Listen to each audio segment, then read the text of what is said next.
नमस्कार स्टूडेंट, जैसा कि आज मैं आपको बताने वाला हूँ। आज मैं जो टॉपिक लेकर के आया हूँ कि बहुत सारे स्टूडेंट ने हमारे पास कमेंट किया था कि सर थोड़ा सा हमको ISP पिन आउट के बारे में बताइए।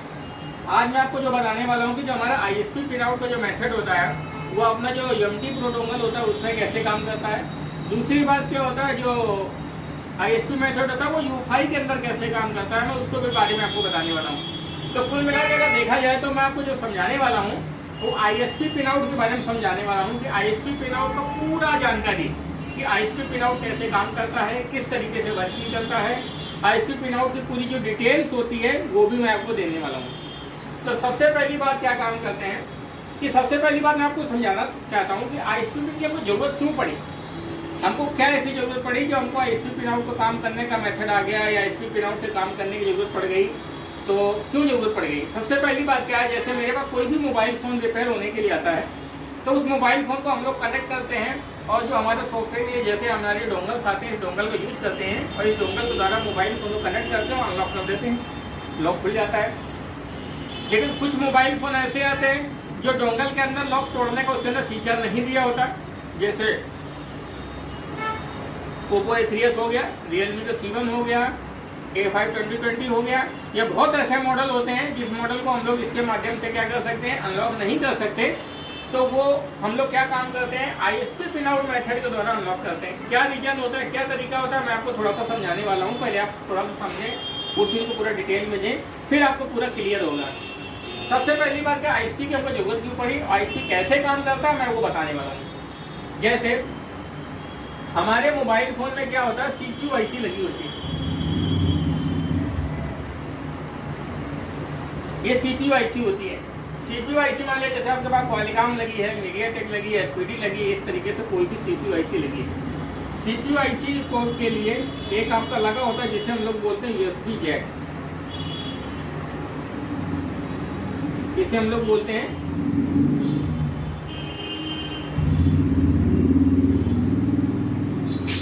USB Jack. ये USB जैक में से क्या होता है, एक पिन तो आपका माइनस हो जाता है, एक पिन आपका जो हो जाता है वो VCH हो जाता है। VCH का बोले तो चार्जिंग पिन, VCH का मतलब क्या होता है, चार्जिंग पिन। सारी चीज़ें सबको जूम करके दिखाइए ताकि सभी लोगों को अच्छे से प्रॉपर समझ में आए। तो ये हमने प्लस पिन ले लिया, ये हमारी प्लस पिन होती है पॉजिटिव, ये पिन हमारी निगेटिव होती है। ये पॉजिटिव पिन जो होती है ये सप्लाई आपकी एक IC हो जाती है जिसको हम लोग चार्जिंग IC या पावर IC नाम से इसको बुलाते हैं। उसके बाद इसकी जो 3 पिनें होती हैं, 3 पिनों के नाम होते हैं। 3 पिनों में एक का नाम होता है data plus DP, data minus, एक होती है USB सेंस। 3 पिन होती है, DP, DM और USB सेंस। ये तीनों पिनें कहाँ पर जाती हैं, CPU IC में जाती हैं। फिर हमारे CPU के अंदर क्या होता है, एक ऑप्शन दिया होता है जिसे हम लोग बोलते हैं बूट की। वो बटन दबाते हैं और हमारा मोबाइल फ़ोन कंप्यूटर से पोर्ट बना लेता है। लेकिन अब जब कंप्यूटर से पोर्ट बना लेता है तो CPU क्या काम करता है, CPU अपने अंदर से यही तीनों सिग्नल लेता है, तीनों सिग्नल आगे ट्रांसफर कर देता है। वो तीनों सिग्नल तुम्हारे जो जुड़े होते हैं वो तुम्हारे eMMC IC से जुड़े होते हैं। ये तीनों सिग्नल कहाँ से जुड़े होते हैं, eMMC IC। तीनों सिग्नल के नाम होते हैं, एक सिग्नल का नाम होता है डाटा 0, दूसरे सिग्नल का नाम होता है क्लॉक, तीसरे सिग्नल का नाम होता है रीसेट। ये तीनों सिग्नल आते हैं, डाटा, क्लॉक, रीसेट, ये तीनों सिग्नल eMMC में जाते हैं। ये eMMC के डाटा को रीडायरेक्ट करने का काम करते हैं। लेकिन eMMC IC को काम करने के लिए वोल्टेज चाहिए। eMMC IC को काम करने के लिए 2 वोल्टेज चाहिए, एक चाहिए VCC, दूसरा चाहिए VCCQ। 2 वोल्टेज चाहिए, VCC, VCCQ। जब इसको दोनों वोल्टेज मिल जाते हैं तब हमारी क्या होती है, eMMC IC काम करती है। eMMC IC को इसके साथ साथ एक और सप्लाई चाहिए जिसका नाम होता है ग्राउंड। क्या नाम होता है, ग्राउंड। अगर आप देखा जाए, अगर पूरा डिटेल की बात करेंगे, इसी तरीके से आपका ISP एडाप्टर आता है। क्या आता है, ISP एडाप्टर। अगर आप देखना चाहेंगे तो मैं आपको दिखाता हूँ, इसको हम TMS एडाप्टर बोलते हैं। ये TMS एडाप्टर होता है, मैं आपको इसका पूरा फोटो वीडियो शेयर कर दूंगा ताकि आपको पूरा डिटेल आपको इसमें दिख जाएगा किस तरीके का ISP एडाप्टर था। इसमें ISP एडाप्टर में अगर आप गौर से देखेंगे तो इसमें लिखा होता है, देखिए मैं सारी चीज़ें आपको दिखाता हूँ। ये देखिए इसमें गौर से देखें, लिखा है इसमें डाटा CMD CLK GND ये लिखा होता है। ये सॉरी मैंने आपको यहाँ पर रीसेट लिख दिया है, ये आपका CMD सिग्नल होता है। तो डाटा, क्लॉक, CMD ये तीनों चीज़ें जो होती हैं यहाँ पर लिखी होती हैं। Data, CMD CLK ground VCC ये सारा तीनों लाइन दिया हुआ है।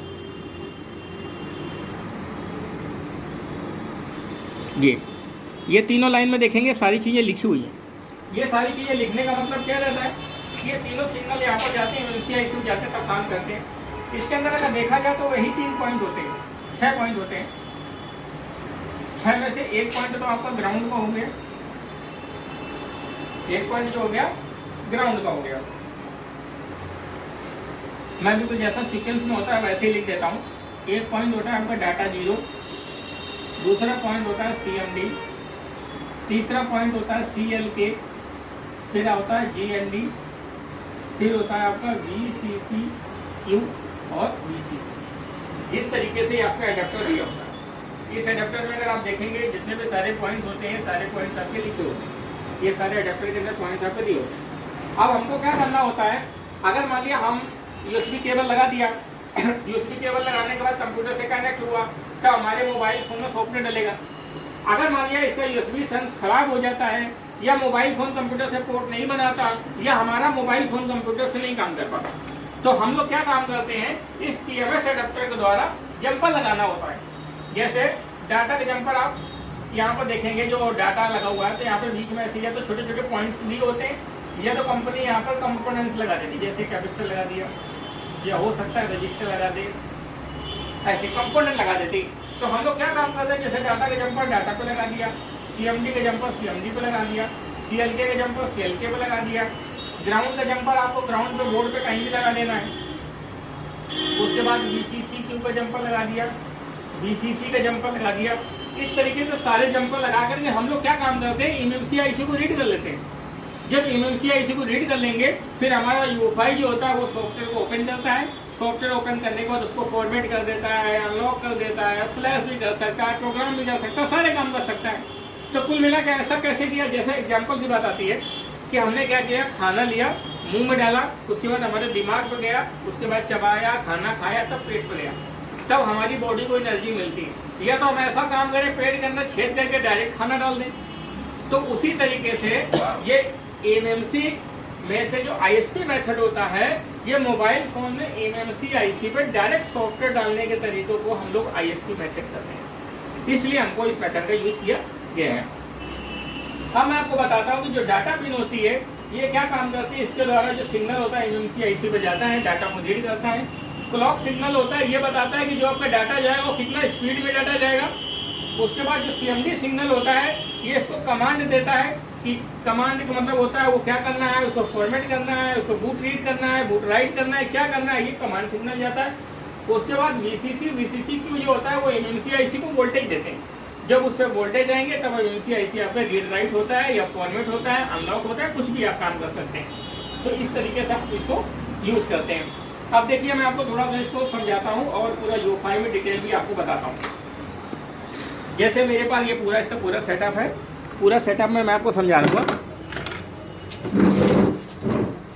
कोई भी मोबाइल फ़ोन आपके पास आता है, जैसे मेरे पास कोई भी मोबाइल फ़ोन आ गया, अब हमको क्या करना है, सबसे पहली बात ये हमने अपना UEFI बॉक्स ले लिया।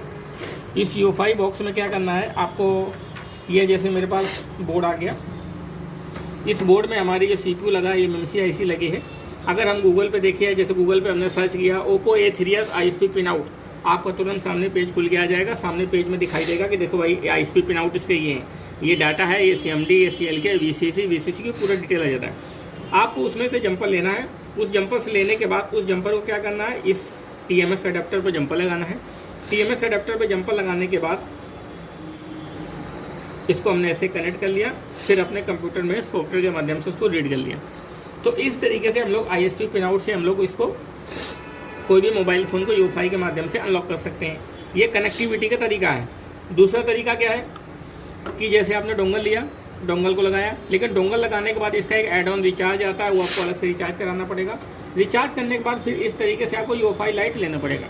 आपने जैसे कोई भी जंपर है, इससे जंपर ISP पिन आउट से जंपर लगाया, जंपर लगाने के बाद इसको ऐसे कनेक्ट किया, कनेक्ट करने के बाद फिर ये USB मोड बन जाएगा, फिर कंप्यूटर से डायरेक्ट कनेक्ट हो जाएगा और कोई भी मोबाइल फ़ोन को आप उसको अनलॉक कर सकते हो। टियोमेटिक प्रो के द्वारा आप किसी भी मोबाइल फ़ोन को, ओप्पो A3s वगैरह जो ऐसे मोबाइल फ़ोन आते हैं उसको आप अनलॉक कर सकते हैं। दूसरी बात क्या है, हमने आपको बताया ये जो अपना ISP एडाप्टर आता है, ये sir ISP adapter MMC IC का आता है। MMC IC को अनलॉक करने के लिए या MMC IC को रीड राइट करने के लिए इस हम ISP एडाप्टर का यूज़ करते हैं। लेकिन यदि आपके पास कोई मोबाइल फ़ोन आता है उसके अंदर UFS चिप आती है, कौन सी आ जाती है? UFS चिप आ जाती है। तो UFS चिप आ जाती है तो यही जितनी सारी पिनें होती है सारी पिनें बदल जाती हैं। अगर आपके पास कोई मोबाइल फ़ोन आ गया उसके अंदर UFS चिप आ गई, तो UFS चिप आने का मतलब क्या होता है? यही जो MMC IC होती है, ये MMC IC जो होती है वो UFS में कन्वर्ट हो जाती है, वो UFS हो गई।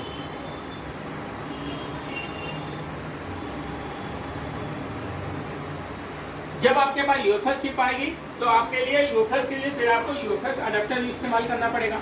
UFS का TMS अडेप्टर अलग आता है, इसका रीड करने का सिस्टम सब कुछ वही होता है, लेकिन उसका जो अडेप्टर्स आता है वो अलग आता है। दूसरी बात क्या होता है, इसमें जो पिनें होती हैं वो भी बदल जाती हैं। RX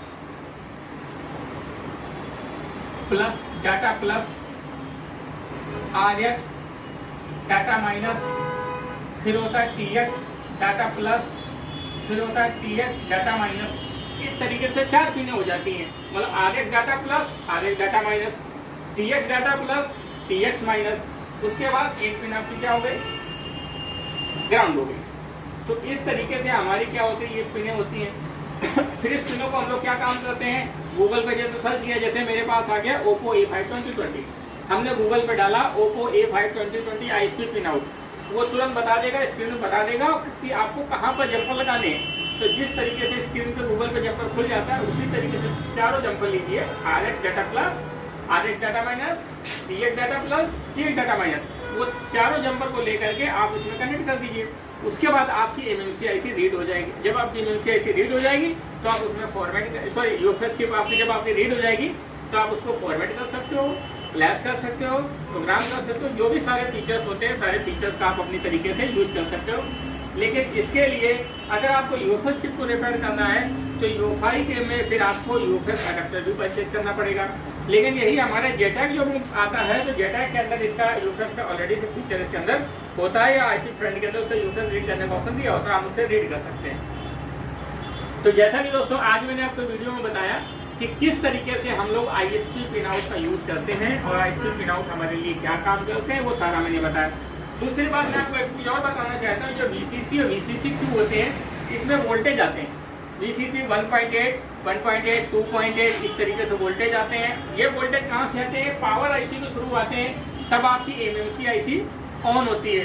मैं आपको नीचे साइड में डिटेल बता दूंगा कि इसका किस तरीके से वर्किंग होती है, आपको लिख के दे दूंगा ताकि आपको सारा चीज़ समझ में आ जाएगा। तो आज की वीडियो में मैंने आपको ISP पिन आउट के बारे में पूरा समझाने का कोशिश किया है। आपको कैसा समझ में आया, क्या सारी चीज़ें समझ में आई, आप वीडियो को देखें, वीडियो को वॉच करें और मुझे रिवर्स करें। और भी कोई भी ऐसी जानकारी चाहिए तो आप हमें फ़ोन कर सकते हैं, कॉल कर सकते हैं, किसी चीज़ के बारे में समझना चाहे तो समझ सकते हैं। मेरा नंबर दिया हुआ 6391 711 6391 211 211। मेरा नाम राघवेंद्र और मैं E-Tech स्टूडेंट कानपुर से बात कर रहा हूँ, जहाँ पर आपको मोबाइल फ़ोन या लैपटॉप है इस तरीके से टेक्निकली कोर्स का आपको ट्रेनिंग दिया जाता है। ये जो ट्रेनिंग प्रोग्राम होता है मात्र 45 दिन का ट्रेनिंग प्रोग्राम होता है। 45 दिन के अंदर जितने भी सारे मोबाइल फ़ोन आते हैं, सारे मोबाइल फ़ोन को हार्डवेयर है, सॉफ्टवेयर है, OCA रिपेयरिंग है, MMC लेवल की ट्रेनिंग है, पूरा आपको सर कंप्लीट ट्रेनिंग मिलता है। A से लेकर Z तक जितने भी सारे मोबाइल फ़ोन आते हैं, सारे मोबाइल फ़ोन को रिपेयर करने का तरीका आपको सिखाया जाता है।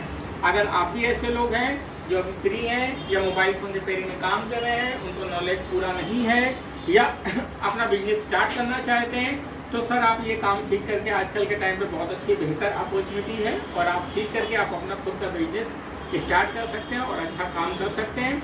अगर आपको पूरी कंप्लीट इन्फॉर्मेशन चाहिए तो आप हमारे नंबर पर कॉल करके आप सारी चीज़ों के बारे में, आप एक से लेकर जेड तक सारी चीज़ों के बारे में समझ सकते हैं। थैंक यू दोस्तों।